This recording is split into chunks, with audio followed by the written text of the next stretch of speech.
आज हम डिस्कस करेंगे हिस्ट्री का chapter age of industrialisation. Why did the industrial production increase in India during the First World War? The war had created an opportunity for industrial production in India. The war situation forced the British mill to produce things that were needed for the army. So this led to the decline of Manchester import in India. And so the Indian mills had a vast home market to supply to. Another point is, as the war prolonged, Indian factories were called upon to supply war needs. They used to supply jute bags, cloth for army uniforms, tents and leather boots, horse and mule saddles. New factories were set up and workers were employed, and everyone was made to work for longer hours. Over the war years, industrial production boomed. Local industry consolidated their position, substituting foreign manufacturers and capturing home market. So they captured the home market. This is how the industrial production increased in India. Next is, how did a series of inventions in the 18th century increase the efficiency of each step of production process in cotton textile industries? Explain. So a series of inventions in 18th century increased the efficiency in every step of production process, and especially of cotton. The process of producing cotton, actually it involved carding, twisting, spinning and milling. The invention enhanced the output per worker, and it enabled the workers to produce more, and they made possible the production of stronger threads and jam. Richard Arkwright, who created the cotton mill, so cloth production was spread all over the countryside. It was also carried out in village households. New costly machines were purchased, setup was made and it was maintained under one roof and management. This allowed for a careful supervision over the production process, a watch over the quality and regulation of labor. This is how the series of invention increased the efficiency of each step of production process. What problems were faced by the Indian cotton weavers in the 19th century? The cotton weavers faced many problems in 19th century. Their export collapsed. Local market shrank because it was flooded by Manchester's import. Products were produced by machines at lower cost. Manchester cotton goods were cheap, so it attracted the buyers, and Indian textile could not compete with them. By 1860, Indian weavers faced new problem. They could not get sufficient supply of raw cotton of good quality. This happened because of civil war that broke out in America, and cotton supplies from US to Britain were cut off. Then again Britain turned to India. As the raw cotton export from India increased, the price of raw cotton shot up. Now Indian weavers were forced to buy raw cotton at very high price. So weaving did not remain profitable. Factories in India also produced goods at a mass scale which flooded the Indian market. Thus the Indian weavers faced a tough time and it became difficult to survive. Why did technological changes occur slowly in Britain in early 19th century? Explain any three reasons. Technological changes occurred slowly in Britain due to following reasons. New technology was expensive. Merchants and industrialists were cautious about using it. Like in 19th century, there were 321 steam engines, but there were no buyers of steam engines for years. Another was that the machine repair was costly. The machines were not as effective as claimed by the inventors and manufacturers. So machines were oriented to produce uniform standardized goods for mass market. But there was demand for designs and specific shapes which required human skill. Who were gumastas? Why were they appointed? How did they treat the weavers? Gumastas were paid servants. They were appointed by East India Company. Their work was to supervise the weavers. East India established them, and established a more direct control over the weavers, and to eliminate the traders and brokers that were connected. These gumastas acted arrogantly and they punished the weavers when there was delay in supply, and even they often beat them. In many weaving villages, there were reports of clashes between weavers and gumastas, as they often marched into villages with sepoys and peons. Who were gumastas? How did they become good partners of the British management system? These gumastas were the paid servants, and their job was to supervise weavers, collect the supplies, and examine the quality of the cloth. East India Company appointed the gumastas to work out a system of management and control, to eliminate competition, to control costs and ensure regular supply of cotton and silk. There were clashes between the weavers and the gumastas, and gumasta used to ill-treat the weavers.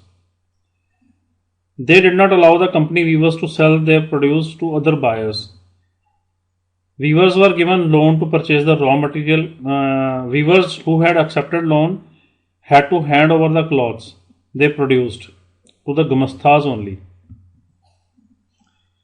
Describe the achievement of any three early industrialists in British India. In Bengal, Dwarkanath Tagore made his fortune in the China trade. He turned to industrial investment, setting up 6 joint stock companies in 1830 and 1840. In Bombay, Parsis like Dinshaw Patit and Jamshedji Nusarwanji Tata, who built huge industrial empire in India, accumulated their initial wealth from exports to China and raw cotton shipment to England. Seth Hukumchand, a Marwadi businessman who set up the Indian jute mill in Calcutta in 1971, also traded with China. How did many Indian entrepreneurs survive despite of tight economic control imposed by the British government? Many Indians became junior players in the trade with China by providing finance, procuring supplies and shipping consignments. Some merchants from Madras traded with Burma, Middle East and East Africa and accumulated the capital. Certain other commercial groups operated within India by carrying goods from one place to another, banking money, transferring funds and financing traders. Explain any 3 factors responsible for decline of cotton textile industry in India in mid-19th century. As cotton industries developed in England, industrial groups began to pressurize the government to impose import duties on cotton textile. The reason was that Manchester goods could sell in Britain without facing any competition. At the same time, industrialists persuaded the East India Company to sell British manufacturers in Indian market as well. Exports of British cotton goods increased dramatically in the 19th century. The export market of the Indian cotton weavers collapsed and local markets shrank. The imported cotton goods were cheap. Weavers could not compete with them. When American Civil War broke, cotton supplies to Britain from the US were cut off. So as the raw cotton export from the India increased, the price of raw cotton shot up. So weavers in India were starved of supplies and forced to buy the cotton at exorbitant prices. These were the factors which were responsible for decline of cotton textile industry. Advertisements played a part in expanding the market for products and in shaping a new consumer culture. When Manchester industrialists began selling cloth in India, they put labels on cloth bundles to make the place of manufacture and the name of companies familiar to buyers. When the buyers saw made in Manchester, they felt confident to buy the cloth. Labels did not carry words and text, but they were illustrated with images of Indian gods and goddesses. The printed image of Krishna or Saraswati was also intended to make the manufacture from a foreign land appears familiar to Indians. Manufacturers also printed calendars to popularize their products. When Indian manufacturers advertised, nationalist message was clear and loud. Advertisements became a vehicle of nationalist message of Swadeshi. Why was it difficult to get jobs in Indian factories and mills even when so many of them had come up in the 19th century? So here the number of seeking jobs always remained more than the jobs available. There was large influx of unemployed youths from villages who came to cities. Entry into mills was restricted. Industrialists usually employed jobbers to get new recruits. The jobbers was an old and trusted worker. Gradually, they began to demand money and gifts for this favor and began controlling the lives of workers. How was foreign trade from India conducted before the age of machine industries? Explain. Before the age of machine industries, silk and cotton goods from India dominated the international markets in textile. Coarse cottons were produced in many countries, but finer varieties came from India. Armenian and Persian merchants took the goods from Punjab to Afghanistan, Eastern Persia and Central Asia. Bales of fine textiles were carried on camelback. A vibrant sea trade operated through pre-colonial ports. Surat connected India to the Gulf. Analyze the contribution of Dwarkanath Tagore in the field of industrial development. In Bengal, Dwarkanath Tagore made his fortune in the China trade before he turned to industrial investment. He set up six joint stock companies in 1830s and 1840s.